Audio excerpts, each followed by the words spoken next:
Je veux simplement dire, Papa, Papa, oh, merci.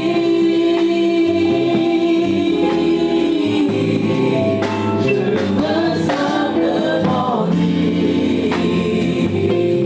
Papa, oh, merci.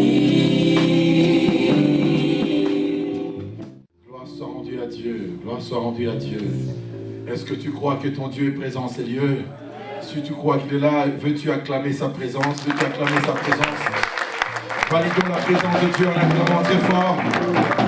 Validons la présence de Dieu. Hervé, Hervé, arrange le micro là, s'il vous plaît. Est-ce qu'on peut acclamer Dieu? On peut acclamer Dieu, on peut acclamer Dieu. Veux-tu acclamer Dieu avec moi? Acclame Dieu avec moi, acclame Dieu avec moi. Acclame ton Dieu. Celui qui est présent en ces lieux, réalise sa présence en ces lieux. Réalise qu'il est ici. Celui qui s'appelle Je suis, il est ici. Il ne se conjugue pas au futur. Il dit Je suis, il est là, il est présent. Acclame sa présence. Acclame sa présence. Acclame sa présence. Il est, c'est le Dieu de l'actualité. Il est là. Acclame sa présence. Acclame sa présence. Acclame sa présence. Avec des cris de joie, des alléluia, des amen.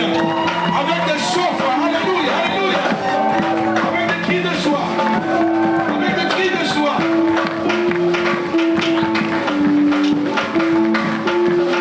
Ah oui. Nous avons appris lorsque nous prenons conscience de la présence de Dieu, bien-aimés, nous sommes bénis. Amen. Lorsque nous prenons conscience de la présence de Dieu, nous devenons sincères vis-à-vis de nous-mêmes et vis-à-vis de l'Éternel. Amen. Est-ce que quelqu'un est sincère ici? Parce que Dieu écoute la prière des hommes et des femmes qui sont sincères. Alléluia. Sois sincère. Réalise que ton Dieu est là. Il est là pour te parler. Il y a quelque chose qu'il a préparé pour toi. Je crois qu'aujourd'hui, tu ne vas pas rentrer de la même manière que tu es venu en ces lieux. Parce que quelque chose que tu as préparé va te reconforter, va te fortifier, va ouvrir ton intelligence, va t'amener encore à te rapprocher plus près de ton Dieu. Il y a quelque chose que Dieu a préparé pour toi. Prépare seulement ton cœur. Prépare seulement ton cœur. Parce qu'il est là. Le bon berger est là. Le prince de paix est là. Adonai est là. Il est ici. El Elyon, El Gibor, Elolam, il est là. Il est là. Réalise sa présence. Pendant que tu réalises sa présence, dis-lui encore ce soir, Yoshua Mashiach, je t'aime. Dis-lui avec moi, Yoshua Mashiach, je t'aime. Je t'aime et je t'adore. Je t'aime et je t'adore. C'est pour toi que je suis là ce soir. Et je sais que tu es là pour moi, pour me faire du bien. Tu es mon désir.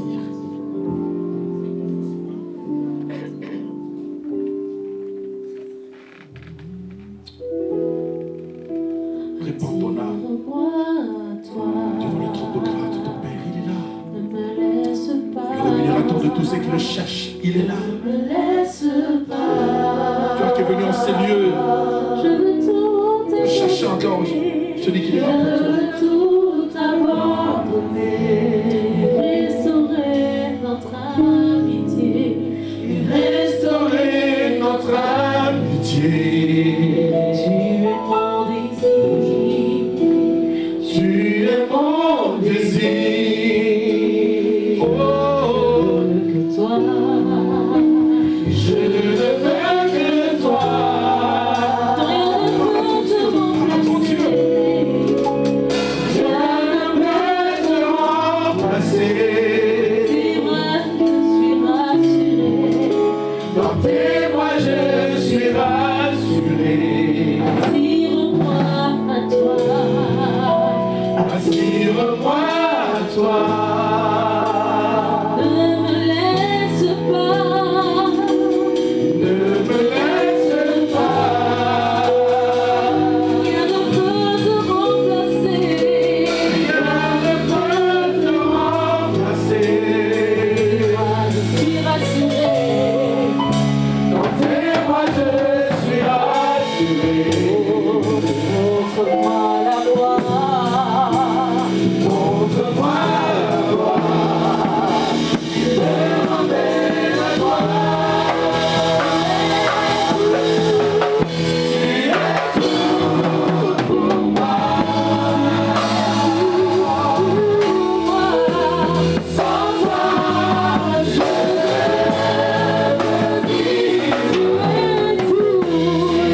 Cependant, tu es présent dans cette petite salle. Quel miracle, quel privilège pour nous, Seigneur. Nous voulons te dire un grand merci. Parfois les mots nous manquent, Seigneur, pour te dire merci. Mais ce soir, nous voulons encore te dire merci en acclamant très fort ta présence. Nous acclamons la présence de notre Dieu. Nous acclamons sa présence. Nous acclamons sa présence. Amen. Nous sommes des privilégiés ce soir. Amen. Vous savez, à l'époque, les gens s'est rangés par tribu dans la synagogue. La tribu de Ruben, de Siméon, de Judas, d'Issachar, de Zabulon, hein, et j'en passe. Les gens s'est rangés par tribu. À l'époque, il n'y avait ni de Français, ni des Congolais. Il n'y avait pas d'Antillais dans la synagogue. Mais grâce à Yoshua Hamashiach, Jésus-Christ de Nazareth, toi et moi, nous sommes devenus héritiers selon la promesse. Nous avons aussi part à l'héritage de Dieu. Nous sommes devenus participants de la nature divine. Est-ce qu'on ne peut pas acclamer le Seigneur notre Dieu? On ne peut pas acclamer notre Dieu. Alléluia. À la croix, bien-aimés, vous savez, à la croix, eux qui étaient proches et nous qui étions loin, il nous a rapprochés par sa chair avec ceux qui étaient proches et nous sommes devenus un seul peuple. Alléluia. Amen. Il n'y a ni juif, il n'y a ni grec, il n'y a ni homme, il n'y a ni femme, il n'y a ni libre, il n'y a ni esclave. Nous sommes tous libres en Jésus-Christ. Nous sommes un en Jésus-Christ. On acclame Yoshua Mashiach pour ce grand privilège qu'il nous a donné. On acclame le Seigneur notre Dieu. Alléluia. Alléluia. Alléluia. Nous allons nous tenir debout parce qu'on va recevoir le serviteur de Dieu. C'est un grand honneur pour nous. Nous allons acclamer le Seigneur pour son serviteur.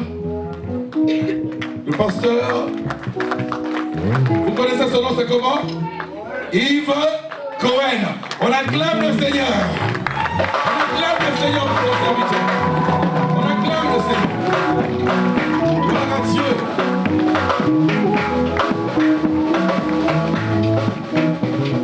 Il n'est pas venu seul, il est accompagné de sa tendre épouse.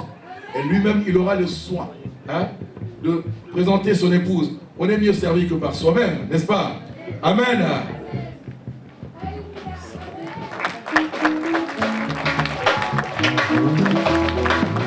Shabbat shalom. Que Dieu vous bénisse. Asseyez-vous.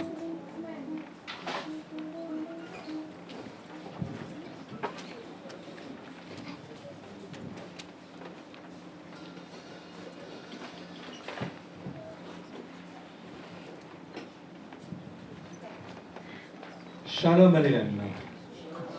Bonjour à tous. Beshem Yeshua, dans le précieux nom de Yeshua. Amen. Alléluia. C'est un plaisir pour moi d'être là parmi vous. Merci de votre invitation. Merci, pasteur, de votre invitation. Et effectivement, je voudrais vous présenter mon épouse, que vous connaissez déjà pour certains, Nadia.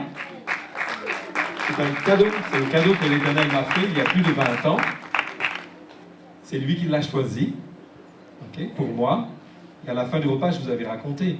J'avais dit Seigneur. Elle m'avait invité chez elle et j'avais dit Seigneur. Mais c'est un mari qu'il faudrait à cette femme maintenant. Et j'entends le Seigneur dans ma tête qui me dit mais c'est toi que j'ai choisi pour être son mari. Amen. Alléluia. Alléluia. Merci Seigneur pour ce cadeau merveilleux. Amen. Alléluia.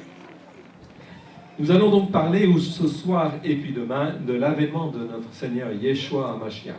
Amen, c'est très important. Nous savons tous qu'il va revenir. Amen. Vous le savez? Amen. Alléluia. J'entends des petits amen. Amen. Amen. Alléluia. Il revient. Amen. Alléluia. Mais il revient dans des conditions aussi particulières qu'il est extrêmement important de bien connaître. Parce que il va venir, mais il va y avoir de grandes difficultés et de grands troubles avant, parce que l'Éternel nous avertit au travers de sa parole. Sa parole est la vérité. Amen. Et quand il nous dit certaines choses, c'est pour nous avertir.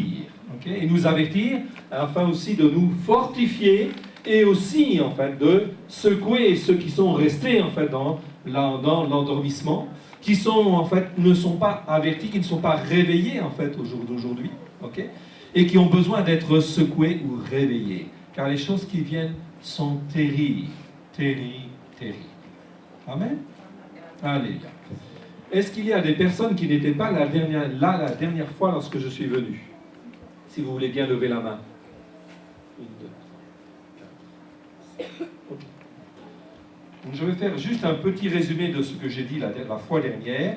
Nous avons parlé en fait de la venue de l'Antichrist et de la création de l'Empire mondial, notamment autour de Daniel 7 et des prophéties qui sont mentionnées dans Daniel 7 et puis Apocalypse 13. Okay? Et là-dedans, on va lire simplement le passage pour rappeler et remettre dans le contexte. Donc Apocalypse chapitre 13, versets 1 à 9, nous dit ceci. Et je vais demander à mon épouse si elle veut bien lire ce passage. Donc Apocalypse 13, versets 1 à 9. Et je vous encourage, tous ces passages, je vous encourage à les lire, à les relire, à vous en imprégner. Pourquoi? Parce que ce sont des points clés par rapport à tout ce qui va arriver. C'est extrêmement important que nous gardions précisément dans notre tête et dans notre cœur ce que l'Éternel a dit, ce qui va se passer, okay, et comment ça va se passer. On a donc des points clés, des bornes sur lesquelles nous pouvons en fin de compte nous accrocher. Amen. C'est extrêmement important. Pourquoi? Parce que vous allez voir, vous allez en voir et entendre toutes sortes d'interprétations, de fausses doctrines, etc., qui sont là en fait pour troubler, séduire même les élus. Voilà pourquoi il est extrêmement important de bien ancrer sa foi sur ce que l'Éternel nous dit. L'Éternel, notre Dieu, notre Père, nous dit au travers de Yeshua, son Fils bien-aimé, par la puissance du Saint-Esprit. Amen. Amen. C'est extrêmement important. Okay. Donc écoutez, s'il vous plaît. Puis je vis monter de la mer une bête qui avait 10 cornes et 7 têtes, et sur ces cornes 10 diadèmes, et sur ses têtes des noms de blasphème. La bête que je vis était semblable à un léopard, ses pieds étaient comme ceux d'un ours, et sa gueule comme une gueule de lion. Le dragon lui donna sa puissance, son trône et une grande autorité. Et je vis l'une de ses têtes comme blessée à mort. Mais sa blessure mortelle fut guérie. Remplie d'admiration, la terre entière suivit la bête, et ils adorèrent le dragon, parce qu'il avait donné l'autorité à la bête. Ils adorèrent la bête en disant, « Qui est semblable à la bête et qui peut combattre contre elle ?» Et il lui fut donné une bouche qui proférait des paroles arrogantes et des blasphèmes. Il lui fut donné le pouvoir d'agir pendant 42 mois. Et elle ouvrit sa bouche pour proférer des blasphèmes contre Dieu, pour blasphémer son nom, son tabernacle et ceux qui habitent dans le ciel. Il lui fut donné de faire la guerre aux saints et de les vaincre. Il lui fut donné autorité sur toute tribu, tout peuple, toute langue et toute nation. Et tous les habitants de la terre l'adoreront, ceux dont le nom n'a pas été écrit dans le livre de vie de l'agneau qui a été immolé dès la fondation du monde. Si quelqu'un a des oreilles, qu'il entende. Si quelqu'un est destiné à la captivité, il ira en captivité. Si quelqu'un tue par l'épée, il faut qu'il soit tué par l'épée. C'est ici la persévérance et la foi des saints. Amen. Amen. Ce passage, donc, c'est un des points clés. On le comprend quand on va effectivement dans Daniel 7 pour pouvoir interpréter ce qui vient. Ici, il est dit, puis je vis monter de la mer c'est l'ensemble de l'humanité, et une bête qui avait 10 cornes et 7 têtes. Lorsqu'on aborde en fait Daniel, on voit qu'il y a un empire qui se crée et il a 10 cornes et 10 têtes. Okay? Mais à ce moment-là, bien précis ici, eh bien, je vois que l'empire mondial qui a 10 cornes ça veut dire 10 nations ou 10 puissances qui se sont assemblées, et il y a en fait 10 têtes sur chaque nation, une tête sur chaque nation, ce qui fait en fait 10 rois, effectivement. Donc ils sont tous là. Okay? 10 royaumes et 10 têtes. Mais à un moment donné, il y en a 3 qui tombent, et c'est à ce moment-là, bien précisément, que l'Antéchrist prend la tête du royaume, de ce royaume, de cette 4e bête, c'est-à-dire de l'Empire mondial. Amen. À partir de ce moment-là, très précisément, commence ce qu'on appelle la 70e semaine de Daniel 9. Okay? Cela veut dire, la 70e semaine, cela veut dire la 70e septennat pour sceller la vision. Car l'Éternel dit dans Daniel 9, il faut qu'il y ait 70 semaines pour sceller la vision et oindre le Saint des Saints. Amen. Amen. Qui est le Saint des Saints? C'est Yeshua Mashiach. Amen. Donc Dieu, notre Dieu, l'Éternel, le Dieu du ciel et de la terre, ce qu'il veut, c'est oindre son Fils comme le Saint des Saints sur la terre. Amen. Afin que notre Seigneur Yeshua puisse régner sur la terre pendant 1000 ans. Amen. Nous reviendrons là-dessus, en fait, demain, plus précisément. Pour le moment, je suis en train de vous expliquer comment est constituée, en fait, la bête, rapidement. Donc, c'est à partir de ce moment où l'Antéchrist prend le pouvoir que la dernière semaine, le dernier septennat commence. Il va donc régner pendant 7 ans. Amen.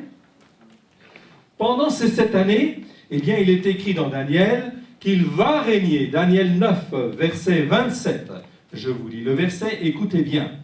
Il fera une solide alliance avec plusieurs pour une semaine, c'est-à-dire une période de 7 ans, ou plus exactement un septennat, tout simplement. Et durant la moitié de la semaine, c'est-à-dire 3 ans et demi, il fera cesser le sacrifice et l'offrande. Le dévastateur commettra les choses les plus abominables jusqu'à ce que la ruine et ce qui a été résolu fondent sur le dévastateur. Donc pendant ces 7 années, il fera une solide alliance avec plusieurs. On devrait dire en fait avec beaucoup de peuples et beaucoup de gens sur la terre. Il ici, c'est qui? C'est l'Antichrist. Amen. L'Antichrist ou l'anti-messie, l'anti-Mashiach, celui qui est contre le Mashiach, celui qui est contre le Messie que l'Éternel veut faire venir sur la terre. Amen. Donc le plan, en fin de compte, vous voyez qu'il est en fin de compte extrêmement délicat. Et il vaut mieux en fait savoir ce que l'Éternel, notre Dieu, est en train de faire et en train de préparer afin que nous ne soyons pas séduits par toutes sortes de vaines doctrines. Amen. Alléluia. Ici, j'insiste. Donc il fera une solide alliance avec plusieurs pour une semaine. Une semaine en hébreu, c'est une période de 7, comme je vous l'ai dit tout à l'heure, et j'insiste dessus. Okay? J'insiste dessus parce que dans l'Apocalypse que nous avons lu tout à l'heure, au verset 5, il est dit « Et il lui fut donné une bouche qui proférait des paroles arrogantes et des blasphèmes. Il lui fut donné le pouvoir d'agir pendant 42 mois. » 42 mois, si vous comptez, c'est 12, plus 12, plus 12, plus 6. Cela veut dire 3 ans et demi. Ok? Donc pendant 3 ans et demi, donc l'Antéchrist, il règne pendant 7 ans, mais pendant 3 ans et demi, au milieu de la semaine, pendant 3 ans et demi, le pouvoir lui fut donné. Ok? Verset 7, il lui fut donné de faire la guerre aux saints et de les vaincre. Amen. Amen. Il lui fut donné de les vaincre. Donc, dans la deuxième partie de ce règne de 7 ans, il va y avoir une persécution et ce qu'on appelle la grande tribulation.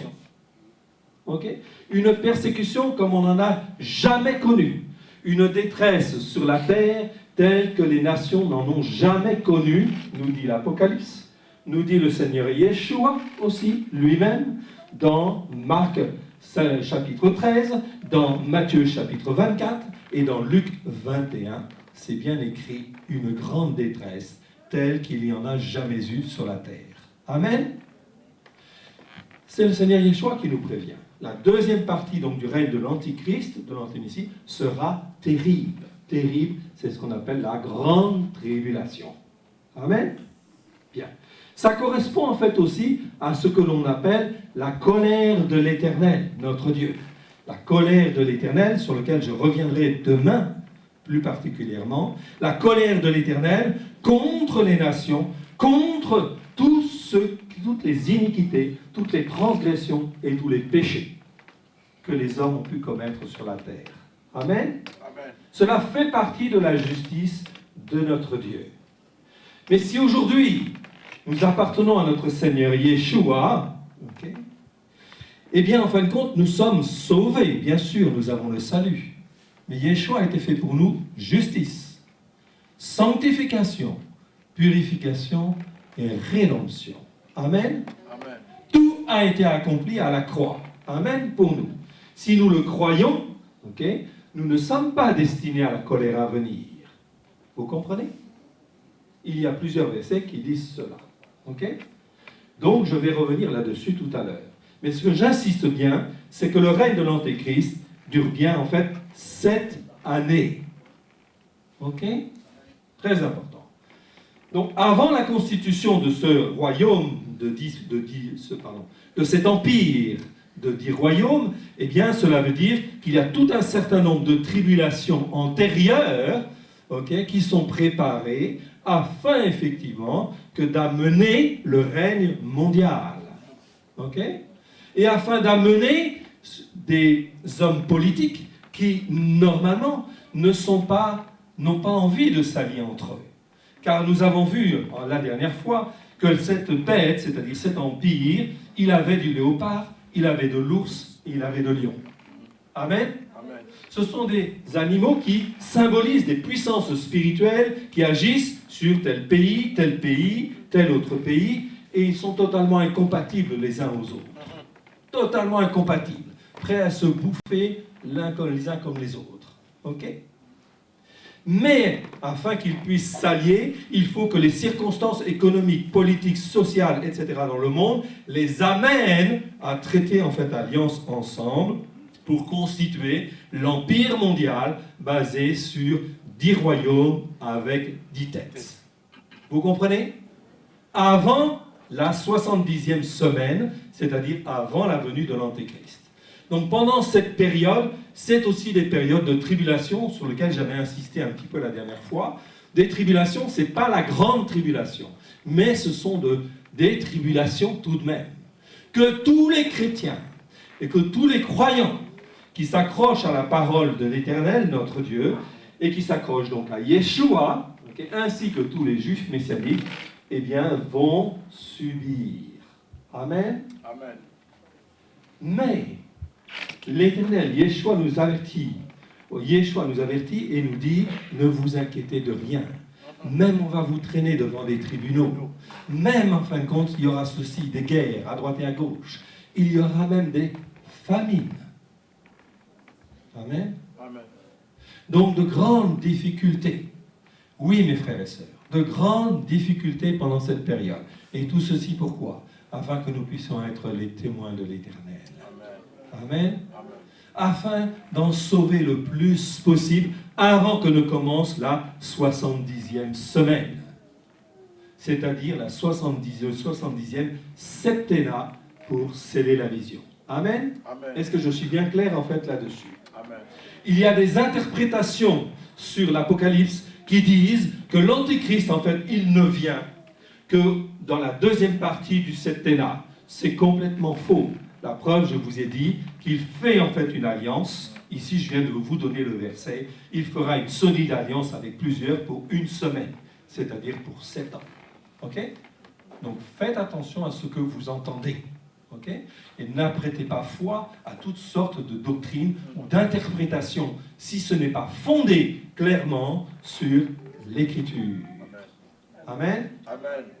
Et ça, il va falloir le vérifier. Car, en fait, les choses qui viennent sont terribles. Sont terribles. Amen. Amen. Alléluia. Que le Seigneur nous garde. 1 Thessaloniciens, chapitre 1, versets 9 à 10, nous dit « Car on raconte à votre sujet, je vous rappelle en fait ici, que c'est Paul qui, par la puissance du Saint-Esprit, donc parle aux Thessaloniciens. Les Thessaloniciens, ce sont des gens des nations. Amen. Ce n'est pas des Juifs. On est bien d'accord? Ah. Ce sont même des Grecs, tout à fait, oui.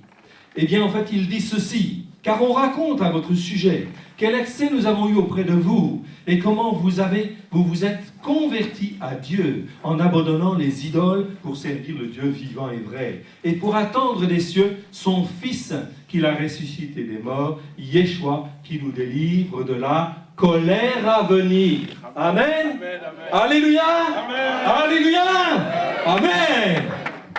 Et c'est là qu'on peut dire en fait aussi, comme Moïse, ok, lorsqu'il a vu en fin de compte tout son peuple traverser la mer Rouge, ok, et qu'il a vu ensuite l'armée égyptienne qui a passé en fait dans la mer, ok, et il a vu en fait la mer engloutir toute l'armée égyptienne. Et qu'est-ce qu'il a dit ici? Élie, et il a dit, Élie, tu es mon Dieu, ok, mais il a dit, Ozi, Vezimrat, Ya. Amen. Vous vous souvenez de cette parole? Et vous allez la répéter après moi, parce que cela veut dire, Ozi, ma force, l'Éternel est ma force et le sujet de ma joie. Amen. Alors on va répéter, Ozi, plus fort, Ozi, Vezimrat, Ya. Amen. C'est le cri du cœur. Amen. Parce qu'on se rend compte que l'Éternel est le Tout-Puissant. Amen. Et que même si en face, il y a des ennemis, même si la situation est détériorée comme on ne peut pas l'imaginer, parce que la détresse sera plus grande que celle qui n'a jamais existé sur la terre. C'est écrit. Mais notre Dieu est là. Amen. Il veille. Amen. Il est notre force Amen. et le sujet de notre joie. Amen. Amen. Voilà pourquoi chaque matin, quand on met le pied, je ne sais pas si vous mettez le gauche ou le droit lorsque vous sortez du lit, mais peu importe, eh bien la première chose qu'on devrait crier, Ozi, Vezimrat, Ya, l'Éternel est ma force et le sujet de ma joie. Amen. Pour la journée qui vient. Alléluia. Gloire à l'Éternel. Ça va jusqu'à maintenant? Ok. Notre Dieu est en colère. En colère contre toutes les injustices. Ok? Mais notre Dieu, c'est un Dieu juste. Et il va rendre sa justice. Ok? Et j'avais reçu un message, Zacharie chapitre 1, versets 14 à 17. Je le redis en fait aujourd'hui, car il est très important. Écoutez ceci, ce que l'Éternel m'a dit et m'a révélé. Je vous le donne, afin que vous puissiez aussi le répéter et comprendre en fait aussi que Dieu n'est pas en colère forcément contre vous. Si vous avez Jésus, Yeshua, Amen. comme Seigneur et Sauveur, Amen. Amen, le sang de l'agneau vous couvre. Amen. Et vous devez le savoir non seulement dans la tête, mais vous devez le savoir aussi dans le cœur. Amen. Ok? Amen. Parce que quand on le sait dans le cœur, on n'a plus rien à craindre. Parce que notre Dieu, il est tout puissant. Amen. Alléluia. Écoutez ce passage, cette prophétie qui disait, Zacharie chapitre 1, versets 14 à 17, « Et l'ange qui me parlait me dit, crie, et dis ainsi par l'Éternel des armées, je suis ému d'une grande jalousie pour Jérusalem et pour Sion, et je suis saisi d'une grande irritation contre les nations orgueilleuses, car je n'étais que peu irrité, mais elles ont contribué au mal. C'est pourquoi ainsi parle l'Éternel, je reviens à Jérusalem avec compassion. Ma maison y sera rebâtie, le cordeau sera étendu sur Jérusalem. Crie de nouveau et dis, ainsi parle l'Éternel des armées, mes villes auront encore des biens en abondance. L'Éternel consolera encore Sion, et il choisira encore Jérusalem. Amen. Alléluia. Ici, nous sommes dans la situation, le septennat en fait est ici, le dernier septennat, la 70e semaine, elle est ici. C'est le tapis rouge, mettons. Ok? Avant cette période, eh bien, en fin de compte, il y a des tribulations. Oui, je vous l'ai expliqué. Ok? Mais depuis 1948, l'Éternel a redonné la terre d'Israël à Israël. Il est en train de préparer Israël, de le fortifier, de le consoler, d'en faire une nation debout, afin que, justement, Israël soit prêt pour la 70e semaine. Amen. Car Israël sera là et sera dans la tourmente. Oui. Parce que Israël, c'est un peuple prophétique et parce que c'est à lui que l'Éternel a donné la vision de Daniel. Et il lui a dit, il faut 70 semaines pour sceller la vision et oindre le Saint des Saints. Vous comprenez?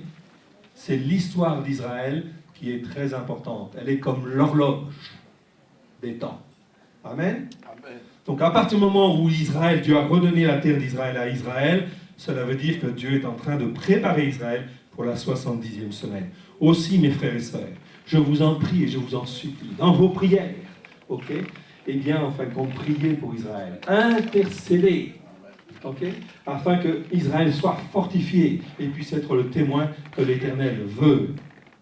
Parce que c'est notre racine, c'est ma racine, mais c'est aussi votre racine. Nous sommes greffés. Paul a dit dans Romains, vous avez été greffés Amen. sur la racine d'Israël. Amen. Afin d'être nourris par cette racine. Amen. Amen. Pas une autre racine. La racine d'Israël. Nourricière. Voilà pourquoi il est extrêmement important et fondamental que dans les temps qui viennent, vous puissiez découvrir quelle est votre racine, afin de savoir où vous êtes branché, sur quoi vous êtes branché. Car dans les temps qui viennent, il va y avoir de grands troubles. Amen. Amen. Et que justement, la 70e semaine, elle va bientôt commencer. Elle n'est pas commencée. Je répète, elle va commencer quand, après la création des 10 royaumes, et ça vient très vite, eh bien, là, il y aura 10 rois avec 10 têtes, et au moment où 3 têtes tombent, eh bien, c'est l'Antéchrist qui paraît, et la 70e semaine commence. Cela veut dire aussi que c'est la fin du temps de la grâce. C'est la fin du temps des nations. Okay? Parce que c'est l'histoire d'Israël qui recommence pour terminer et sceller la vision en 7 ans. Pas plus. Ok? Donc, il y a de quoi aussi un petit peu avoir peur. Je suis d'accord. Ok? Mais nous avons les Écritures. Amen. Amen. Amen. Pour nous conforter, nous consolider. Amen. Amen. Alléluia. Dans Daniel 7, versets 23 à 27, il est dit ceci. Écoutez bien. Il me parla ainsi. Le 4e animal, donc c'est justement l'Empire mondial, ici. Le 4e animal, c'est en fin de compte, c'est un 4e royaume qui existera sur la terre, différent de tous les royaumes, et qui dévorera toute la terre, la foulera et la brisera. Les 10 cornes, ce sont 10 rois, ce que je vous disais tout à l'heure, qui s'élèveront de ce royaume. Un autre s'élèvera après eux, il sera différent des premiers, il abaissera 3 rois. Ok. Un autre s'élèvera après eux. C'est qui? C'est l'Antéchrist, l'anti-Machiach, celui qui s'élève contre Dieu. Ok. Il s'élèvera, il sera différent des premiers, et il abaissera 3 rois, ce que je vous disais tout à l'heure. J'ai rien inventé, donc ce que je vous ai dit, c'est écrit. Okay. Je ne fais que répéter la parole de mon Dieu. Qui suis-je pour inventer ou dire quoi que ce soit? Non. Je regarde, je vérifie toujours dans la parole si c'est bien écrit et si un verset est bien confirmé par un autre verset. Amen. Alléluia. C'est comme cela qu'on a des choses solides. Regardez bien ce qui est écrit ensuite. Donc, Daniel 7, verset 25. Il prononcera des paroles contre le Très-Haut. Il opprimera les saints du Très-Haut et il espérera changer les temps et la Torah. Il espérera changer, c'est écrit comme ça. Il espérera changer les temps et la Torah. Et les saints seront livrés entre ses mains pendant un temps, des temps et la moitié des temps. Et la moitié d'un temps. Puis viendra le jugement, et on lui ôtera sa domination, qui sera détruite et anéantie pour jamais. Le règne, la domination et la grandeur de tous les royaumes qui sont sous les cieux seront donnés au peuple des saints du Très-Haut. Son règne est un règne éternel, et tous les dominateurs le serviront et lui obéiront. Verset 25, il est dit, et les saints seront livrés entre ses mains pendant un temps, des temps et la moitié d'un temps. Ce qui veut dire quoi en hébreu? Un temps, c'est une année. Des temps, c'est 2 ans. Et la moitié d'un temps, c'est une demi-année. Ça fait 3 ans et demi. Amen.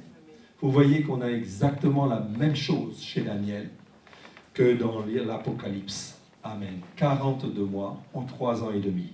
Amen. Ça se confirme bien. C'est du solide. Restez sur ces informations-là. Ok?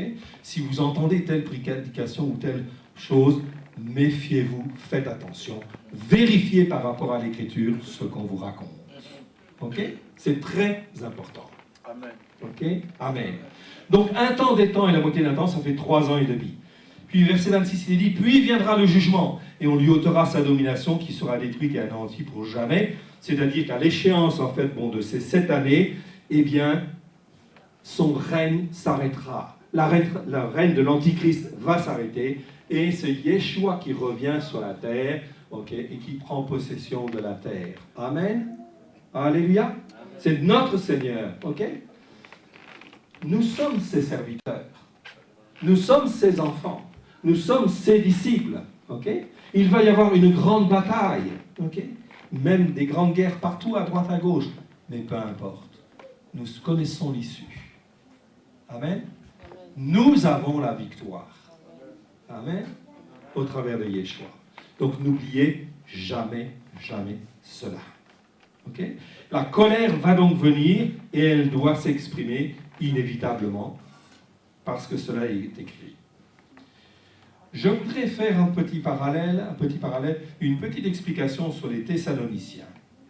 On va aller dans 1 Thessaloniciens chapitre 1, versets 6 à 10. Car j'ai beaucoup à cœur, en fait, ceci, par rapport au temps qui vient. Maintenant qu'on a situé le cadre général, je le rappelle, la période avant la venue de l'Antéchrist, qui est une période troublée, et la période de l'Antéchrist, cette année. Ok? Bien. Je voudrais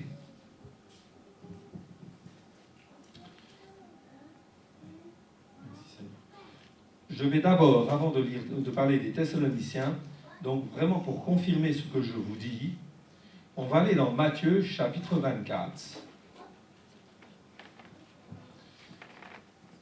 Et je vais vous lire en fait un passage, bon je l'ai expliqué tout à l'heure, mais c'est bien de confirmer par les versets.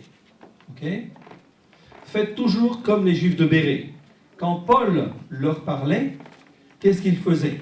Ils examinaient les Écritures. Amen. Chaque jour, ils regardaient ce que Paul disait et ils allaient dans les Écritures pour vérifier si ce qu'il disait était exact. Amen. Amen. Et s'ils avaient confirmation, eh bien, en fin de compte, ils faisaient. Amen. Et s'ils n'avaient pas confirmation, ok, on laisse ça de côté, etc. Ça ne veut pas dire que c'est faux, mais ça veut dire qu'il faut peut-être ajuster, il faut réinterpréter en fait ce qu'on nous a dit, etc. Et on dit, Seigneur Jésus, tu es mon Seigneur, tu es mon Sauveur, tu es mon Roi. Ok? C'est toi qui es la parole de Dieu incarnée. Montre-moi, par ton Saint-Esprit, où nous disons, Saint-Esprit, prends de ce qui est à Yeshua, mets-le dans mon cœur, car c'est toi que je veux servir. C'est le Père et le Fils que je veux glorifier. Amen. Vous croyez que le Saint-Esprit ne va pas vous écouter? Si, bien sûr. Amen. Alléluia. Je vais vous raconter une petite anecdote. Lorsque j'ai donné mon cœur et ma vie à Jésus, moi je suis de formation ingénieur et j'intellectualisais beaucoup les choses. Et quand j'ai donné mon cœur et ma vie à Jésus, eh bien, je connaissais le Père, je connaissais le Fils, je connaissais aussi le Saint-Esprit, mais je n'avais pas l'habitude de prier le Saint-Esprit d'une manière simple, d'une manière toute simple. Et moi, il fallait que je comprenne en fait les choses dans ma tête. Et un jour, je vois mon épouse.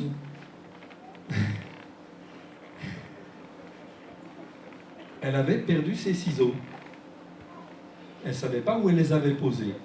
Et puis d'une manière spontanée, elle dit, Saint-Esprit, montre-moi où je les ai mis. Ok? Des choses toutes simples. Ok? Et puis, je l'observais, et quelques minutes ou quelques secondes en fait après, je voyais en fin de compte que le Saint-Esprit l'avait conduit là où elle avait posé en fait les ciseaux, et elle retrouvait ses ciseaux. Je dis, Saint-Esprit, tu réponds en fait même à des choses pratiques comme ça. Mais j'étais très surpris, j'étais scotché. Elle marchait par la foi. Elle posait la question au Saint-Esprit, le Saint-Esprit, il agit. Okay? Alors après, je l'ai vu faire plusieurs fois comme ça. Et je dis, mais Seigneur, si tu réponds comme cela à mon épouse, ok, eh ben, tu dois répondre aussi en fait à moi de la même manière. Et je fais la même chose. Et j'ai vu effectivement, gloire à Dieu, nous avons un merveilleux Seigneur. Même pour les petites choses, il s'occupe de nous. Ouais.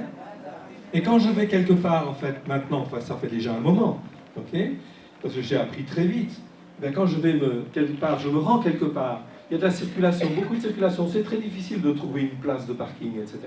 Je dis, Saint-Esprit, montre-moi, donne-moi une place juste à côté, etc.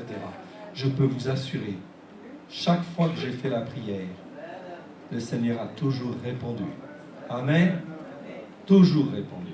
Et j'ai toujours trouvé une place très proche.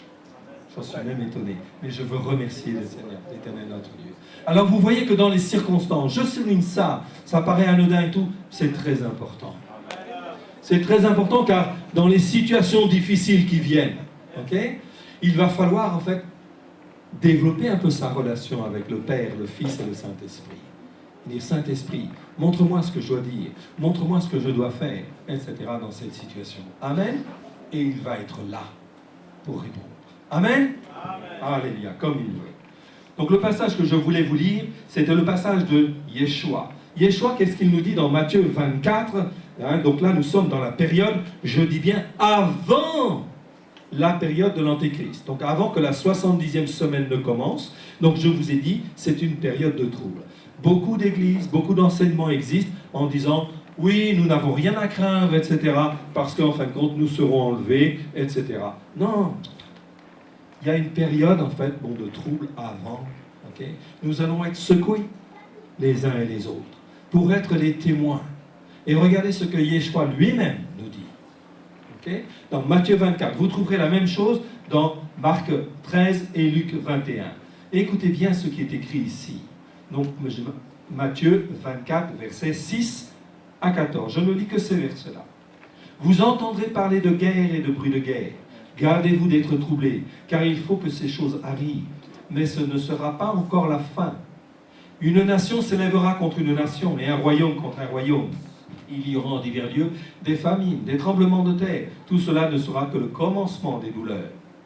Alors, on vous livrera au tourment, et l'on vous fera mourir. Et vous ne serez haïs de toutes les nations à cause de mon nom. Alors, aussi plusieurs succomberont, et ils se trahiront, se haïront les uns les autres. Plusieurs faux prophètes s'élèveront, et ils séduiront beaucoup de gens. Et parce que l'iniquité se sera accrue, l'amour du plus grand nombre se refroidira. Mais celui qui persévérera jusqu'à la fin sera sauvé. Cette bonne nouvelle du royaume sera prêchée dans le monde entier pour servir de témoignage à toutes les nations. Alors viendra la fin. Amen. Et ce n'est qu'après, seulement après, on dit c'est pourquoi, lorsque vous verrez l'abomination de la désolation dont a parlé le prophète Daniel, établi en le sien, que celui qui lise fasse attention. Amen. Donc là, nous sommes dans la période avant la période de l'Antichrist. Amen. Donc nous allons être secoués, mes frères et sœurs. Voilà pourquoi il faut nous encourager les uns les autres et nous fortifier pendant cette période et pendant les temps qui viennent. Nous sommes dans une période très concrète où le Seigneur a dit qu'il allait se passer un certain nombre de choses. Alors il parle aux Thessaloniciens et il dit ceci dans 1 Thessaloniciens chapitre 1 versets 6 à 10. Ce n'est pas à tout le monde que l'Éternel au travers de la bouche de Paul révèle ce qui va se passer. Il le dit aux Thessaloniciens.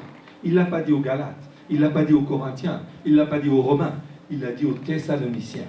Pourquoi? Parce que les Thessaloniciens, eh bien, ils se comportaient d'une certaine manière. Et ils avaient un cœur pour entendre. Et ils étaient dans l'obéissance. Et ils étaient dans la soumission à la parole de l'Éternel notre Dieu. Amen. Amen. Écoutez bien. 1 Thessaloniciens, chapitre 1, verset 6 à 10, il est dit « Et vous-même, vous avez été mes imitateurs et ceux du Seigneur, en recevant la parole au milieu de beaucoup de tribulations, avec la joie du Saint-Esprit. » Donc vous voyez qu'ils avaient des tribulations. En sorte que vous êtes devenus un modèle. Les Thessaloniciens étaient devenus un modèle pour tous les croyants de la Macédoine et de l'Achaïe.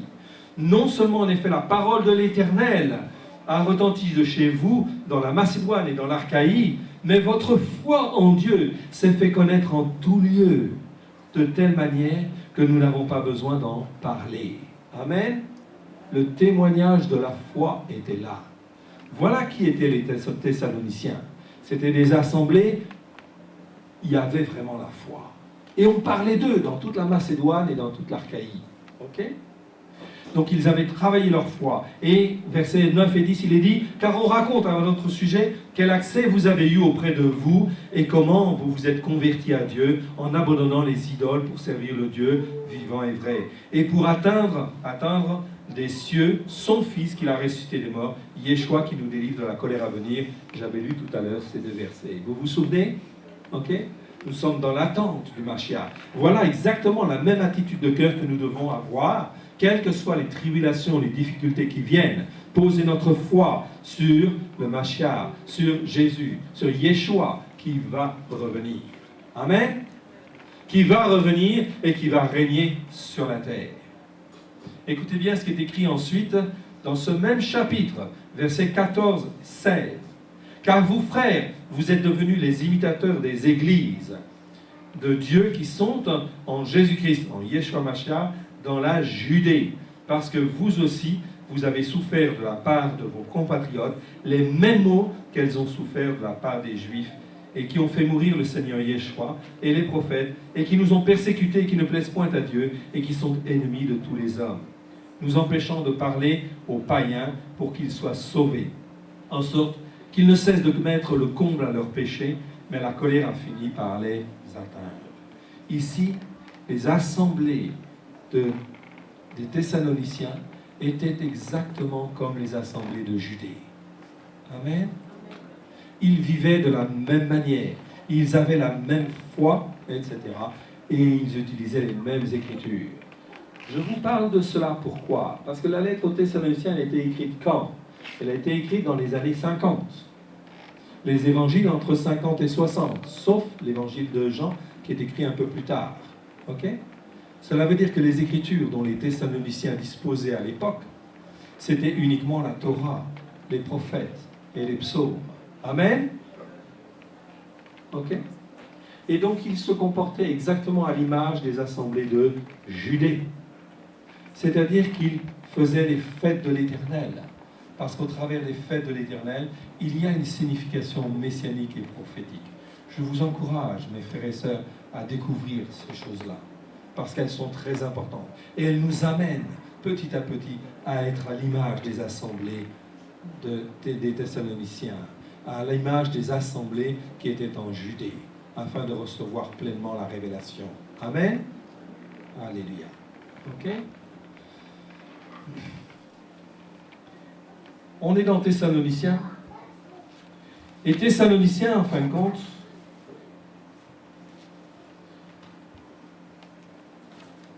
c'est là que le Seigneur Yeshua, par le Saint-Esprit, révèle exactement ce qui va se passer et va nous parler de l'enlèvement aux Thessaloniciens. Et regardez un des passages clés. Donc c'est un autre passage clé, je vous encourage à le noter, à le lire, à le décortiquer si vous le voulez, à l'apprendre quasiment par cœur, car il est très important. Et si vous avez des frères et sœurs que vous rencontrez, qui ne connaissent pas ces choses, je vous en supplie, mais invitez-les, parlez-leur en fait de ces passages. Dire, mon frère, ma sœur, tu connais ce passage? Non. Eh bien écoute, viens, je vais te l'expliquer. On va le lire ensemble, ok? Parce que ce qui est écrit, c'est la vérité. Amen. Et quand Jésus, Yeshua, il nous parle de l'enlèvement, ça veut dire qu'il y a bien un enlèvement. On estime aujourd'hui qu'il y a peut-être 50% des églises évangéliques qui ne croient pas à l'enlèvement. Ok? Si elles ne croient pas à l'enlèvement, comment voulez-vous qu'il soit enlevé? Que les croyants soient enlevés. Si on n'enseigne pas l'enlèvement, comment vont-ils être enlevés? C'est impossible. La foi est la ferme assurance des choses que l'on espère, n'est-ce pas? Ok? Donc, si Dieu me donne l'espérance d'un enlèvement, ok, Okay? Il faut que je travaille ma foi sur cette espérance. Amen. Sinon, je ne vais jamais être enlevé. Ok? Donc, regardez bien ce passage-là. Ok? Apprenez-le par cœur si vous voulez. Il est très important. Très important. Écoutez bien. Donc, 1 Thessaloniciens, chapitre 4, versets 13 à 18. Nous ne voulons pas, frères, que vous soyez dans l'ignorance au sujet de ceux qui sont décédés, afin que vous ne vous affligiez pas comme les autres qui n'ont point d'espérance. Car si nous croyons que Yeshua est mort et qu'il est ressuscité, croyons aussi que Dieu ramènera par Yeshua et avec lui ceux qui sont décédés. Voici en effet ce que nous vous déclarons d'après la parole de l'Éternel. Nous les vivants, restés pour l'avènement du Seigneur, nous ne devancerons pas ceux qui sont décédés, car le Seigneur lui-même a un signal donné à la voix d'un archange et au son du chauffard de Dieu. C'est écrit trompette dans vos Bibles. Okay? Il n'y a jamais de trompette. Hein? Les trompettes, pour annoncer les événements de Dieu, c'est toujours des chauffards dans la Bible. Toujours. Enfin, en hébreu, c'est toujours des chauffards. Amen. Comme vous en avez sur le stand. On en a ramené justement pour vous montrer. Okay? Au son du chauffard de Dieu, descendra du ciel et les morts dans le Messie, c'est-à-dire les morts en Christ dans votre traduction, ressusciteront premièrement. Ensuite, nous les vivants qui serons restés, nous serons tous ensemble enlevés avec eux sur les nuées, à la rencontre du Seigneur dans les airs. Amen, amen. Et ainsi nous serons toujours avec le Seigneur. Verset 18. Consolez-vous donc les uns les autres par ces paroles. Consoler en français, ça veut dire pas simplement consoler parce que tu as de la peine. Le mot consoler en français, ça veut dire fortifier, encourager, etc., etc. Ok? Donc le Seigneur ici nous dit, consolez-vous les uns les autres par ces paroles. Mon frère, t'as un coup de cafard? Le Seigneur y revient. Amen. Amen. Amen. Viens, je vais t'expliquer. Tu as oublié ce passage, etc. Ok? Il faut refocaliser les choses sur les choses qui nous concernent aujourd'hui. Amen. Car si je dors aujourd'hui, ok, l'enlèvement va avoir lieu, mais je vais peut-être louper le train. Hein. Moi, j'ai pas envie de louper le train, je peux vous dire. Hein. Amen. Parce que quand je vois ce qui va se passer, ok, si Dieu veut que je reste, amen, que sa volonté soit faite. Ok? Mais moi, j'ai pas envie de partir, j'ai pas envie de rester, en tout cas. Hein? Ça, c'est sûr. Et je peux vous dire que quelques années après ma conversion, mon retour vers l'Éternel, mon Dieu, mon Père, je peux vous assurer que l'Éternel, dans le fond de mon cœur, a déposé ce passage. Et il a dit, mon fils, tu verras l'enlèvement. Amen? Et aujourd'hui, j'ai 60 ans. Ok? Je sais que je ne vais pas vivre 180 ans comme Isaac, ou 175 ans comme Abraham. Non, c'est pas de notre temps, ça. Ok? Donc, je vais vivre de ma vie. Je vais voir l'enlèvement. Ok? Amen? Et je me réjouis de ça. Parce que je n'ai pas envie de vivre la colère à venir. Je ne suis pas destiné à la colère à venir. Je crois en fait à la parole de Dieu. C'est écrit en fait ici. C'est écrit dans mon cœur maintenant. Ok? Et l'enlèvement, moi, je veux y participer. Et quand j'ai un frère et une sœur qui ne connaissent pas bien ces passages, je dis, viens voir, je vais t'expliquer, etc. Et là, en fait, on va prendre quelques mots. Je veux bien vous souligner quelques mots qui sont très, très, très importants. Ok? Regardez ce qui est écrit au verset 15, pardon, d'abord. Voici en effet ce que nous vous déclarons d'après la parole de l'Éternel. D'abord, dans vos Bibles, vous avez parole du Seigneur. Ok? C'est quand même étonnant. Dans tout l'Ancien Testament, moi je n'aime pas appeler ça comme ça, mais on va l'appeler pour mieux le retrouver. Je préfère dire la première alliance. Dans l'Ancien Testament, vous avez plus de 5000 fois le nom de l'Éternel. Ok? Et le nom de l'Éternel en hébreu, ça veut dire celui qui était, qui est et qui sera. Toujours le même. Ok? Et quand on arrive dès Matthieu, ok, eh bien, dès Matthieu, dans la plupart de vos traductions, vous pouvez toujours chercher le nom de l'Éternel. Le nom de l'Éternel n'existe pas. C'est remplacé simplement par le mot Seigneur. Et ça ne veut pas dire tout à fait la même chose. Bien sûr, l'Éternel est le Seigneur, on est bien d'accord, parce qu'il règne. Mais c'est quand même dommage que l'on ait supprimé, en fin de compte, le nom de l'Éternel dans le Nouveau Testament. Ok? Parce que vous avez des versets, c'est toujours l'Éternel. Ça veut dire celui qui était, qui est et qui sera toujours le même. Amen. C'est mon Dieu, c'est mon Père, mais c'est aussi votre Dieu et votre Père. Amen. Alléluia.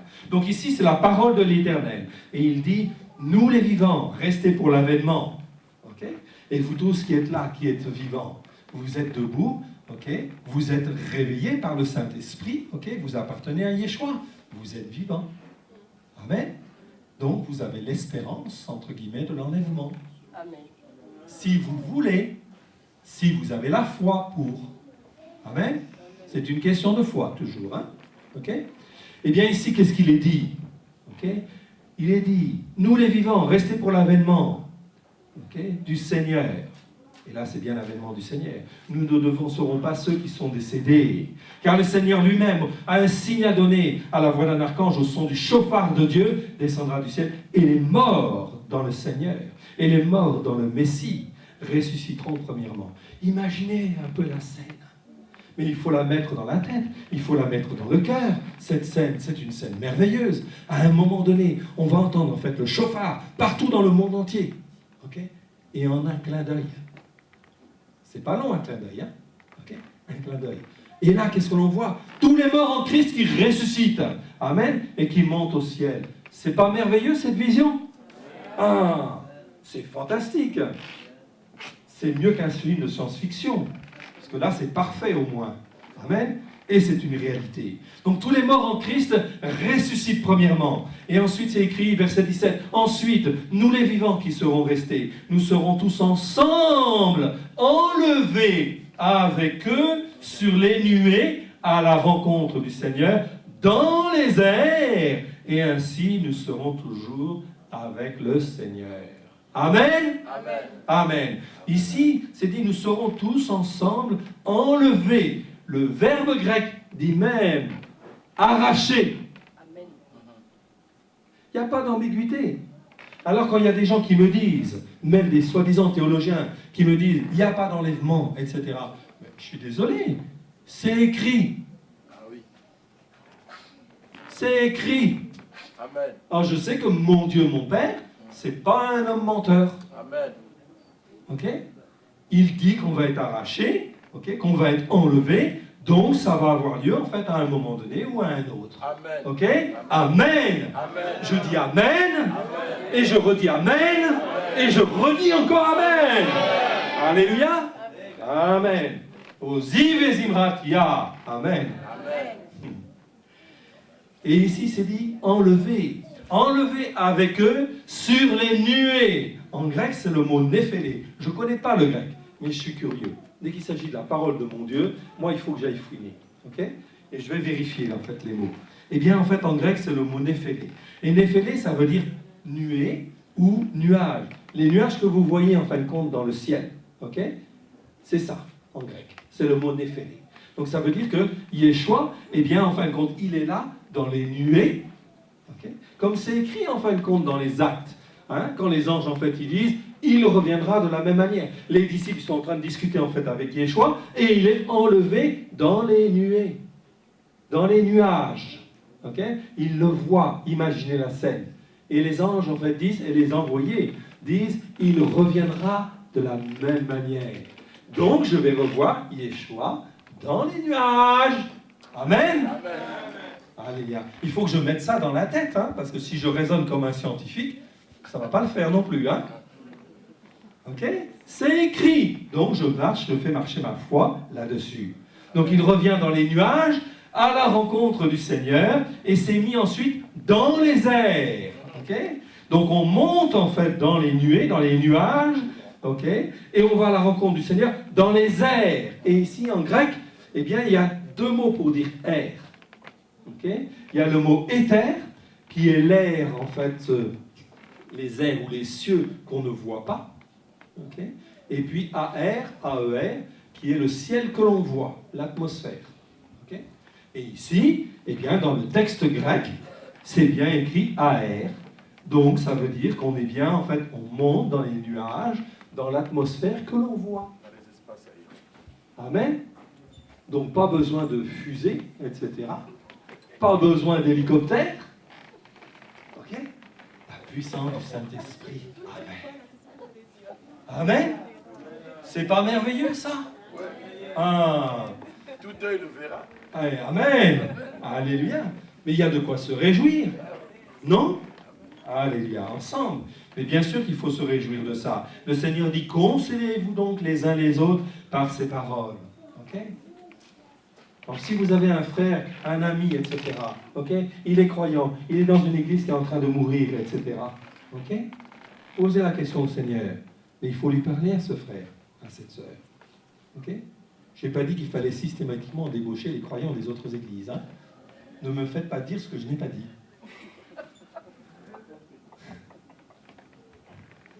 Ok?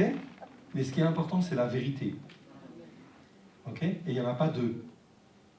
Il n'y en a pas 36 000, mais il n'y en a même pas deux. Il y a une seule vérité. Ok? Et si vous avez parmi vos connaissances un frère ou une sœur qui est mal enseigné, et tiens, tu lui dis, mon frère, ma sœur, viens, je vais te montrer les versets. Regarde ce qui est écrit là.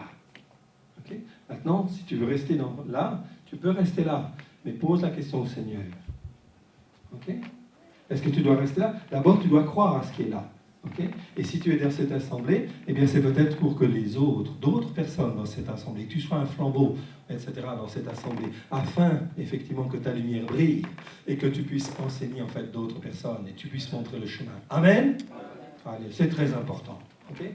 Vous appartenez au Seigneur en premier. Je vous rappelle que notre Dieu, mon Père, l'Éternel, le Dieu des armées, le Dieu d'Abraham, d'Isaac et de Jacob, okay?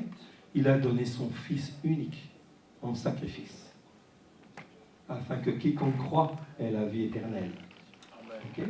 Et vous appartenez en premier à l'Éternel. Amen. Pour accomplir sa volonté. Là où il vous a mis. On est bien d'accord. Ok? C'est la fin du temps des nations. Ok? Osée, chapitre 6. Chapitre 6. Osée, chapitre 6.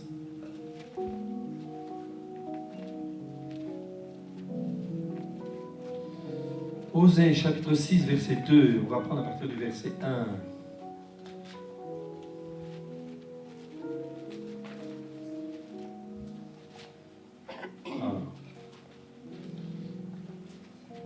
Osée chapitre 6, verset 1 et 2 nous dit ceci. Verset 1. Venez, retournons à l'Éternel, car il a déchiré, mais il nous guérira. Ok? On parle des Juifs, en fait, ici, d'Israël. Okay? Et verset 2 dit, il a frappé, mais il bandera nos plaies. Verset 2, il nous rendra la vie dans 2 jours. Et le 3e jour, il nous relèvera, et nous vivrons devant lui. Amen. La Bible dit, un jour est comme 1000 ans. Ok? Donc le prophète Osée dit ici tout simplement, ok, que pendant 2 jours, pendant 2000 ans, ok, il nous rendra la vie dans 2 jours, donc dans 2000 ans. Et nous sommes en quoi? En 2014. Ok? Israël a souffert pendant 2000 ans. Et Dieu promet à Israël ici qu'il va le relever. Ok? Il va lui redonner la vie. Il nous rendra la vie dans 2 jours, dans 2000 ans. Et le 3e jour, il nous relèvera et nous vivrons avec lui. Israël est en train d'être relevé afin d'être glorifié sur la terre. Amen. Afin d'être le témoin que Dieu a toujours voulu qu'il soit. Et vous avez été greffés sur cette racine. Ok? Votre destinée n'est pas à part, n'est pas sur Constantin ou l'héritage catholique ou l'héritage tel. Non. Vous avez été rachetés et vous avez été greffés sur Israël afin d'avoir la même destinée que nous allons avoir. Amen. Amen. Et c'est une destinée qui est glorieuse. Alors, quand est-ce que cet enlèvement va avoir lieu? Eh bien, pour cela, il nous faut aller dans 2 Thessaloniciens, chapitre 2, versets 1 à 4. Et écoutez bien ce qui est marqué ici. Donc l'enlèvement, on est bien d'accord, c'est pas pendant la période avant le septennat. Ok? Il n'y a pas de doute là-dessus. Ok? Donc on va voir quand est-ce que ça va avoir lieu après. Ou très vraisemblablement après. Et je vous encourage à faire très attention à ces versets, parce que vous allez entendre toutes sortes de fausses interprétations en fait encore. Pour ceux qui croient à l'enlèvement, eh bien ils racontent n'importe quoi. Il n'y a qu'une seule vérité, ce qui est écrit ici. Amen. Et regardez ce qui est écrit ici dans 2 Thessaloniciens chapitre 2 versets 1 à 4. Pour ce qui concerne l'avènement de notre Seigneur Jésus-Christ et notre réunion avec lui, nous vous prions, frères, de ne pas vous laisser facilement ébranler dans votre bon sens et de ne pas vous laisser troubler, soit par quelque inspiration, soit par une parole ou par une lettre qui semblerait venir de nous, comme si le jour du Seigneur était déjà là. Que personne ne vous séduise d'aucune manière, car il faut que l'apostasie soit arrivée auparavant et qu'on ait vu paraître l'homme impie, le fils de la perdition. L'adversaire qui s'élève au-dessus de tout ce que l'on appelle Dieu et de ce qu'on adore. Il va jusqu'à s'asseoir dans le temple de Dieu, se proclamant lui-même Dieu. Amen. Donc avant que l'enlèvement arrive, il faut que l'apostasie soit arrivée.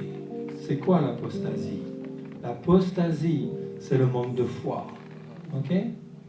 C'est en fin de compte, je vais en fait à l'église, mais il ne se passe plus rien. J'y vais parce que c'est une habitude religieuse, etc. Okay? Je ne vis plus la vie de l'esprit. Vous comprenez? C'est une église qui se meurt. Et ici, il est dit, en fin de compte, que la plupart des églises vont mourir. Ok? Donc cela veut dire que c'est extrêmement important. Et le Seigneur sonde les cœurs et il voit. Et il est pur. Voilà pourquoi il permet en fait parfois des choses qu'on ne comprend pas, mais des séparations, des scissions et des coupures. Ok? Comme je crois que vous avez vécu en fait ici. C'est parce que l'Éternel en fait a un choix, il a fait un choix et il connaît votre cœur. Ok? Et il sait que vous voulez vous tourner vers les racines d'Israël. Il sait en fin de compte que vous voulez être branché sur la racine. Amen. Et qu'il y a un plan particulier en fin de compte pour vous. Peu importe ce qui se passe en fait autour, mais Dieu ne vous a pas oublié. Amen. Vous qui êtes tous présents ici, il a une destinée glorieuse pour vous. Amen.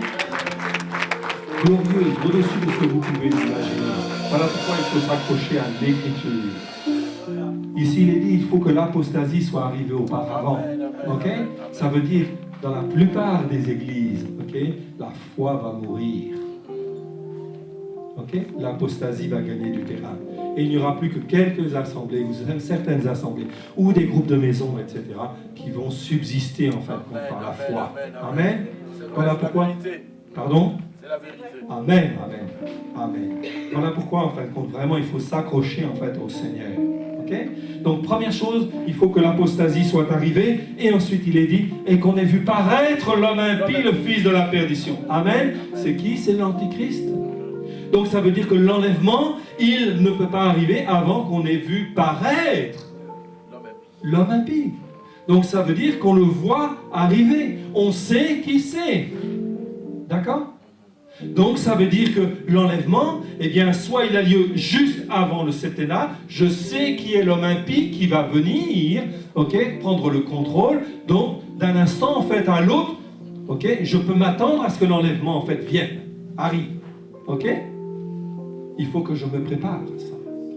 Ou alors, c'est peut-être pendant la période des 3 ans et demi, la première période des 3 ans et demi de l'Antéchrist, où là, l'Antéchrist remet de l'ordre partout dans le monde. Ok? Mais pas avec douceur, avec la puissance du lion, du léopard, ok? Et de l'ours, et la puissance de l'ennemi, en fait, aussi. Ok? Donc ça ne se fait pas dans la douceur. Donc peut-être dans cette période-là, au début, à la fin, je ne sais vous dire, cela appartient à l'Éternel, mon Dieu, mon Père. Ok? Mais cela veut dire qu'il faut s'accrocher, mes frères et sœurs. Ok?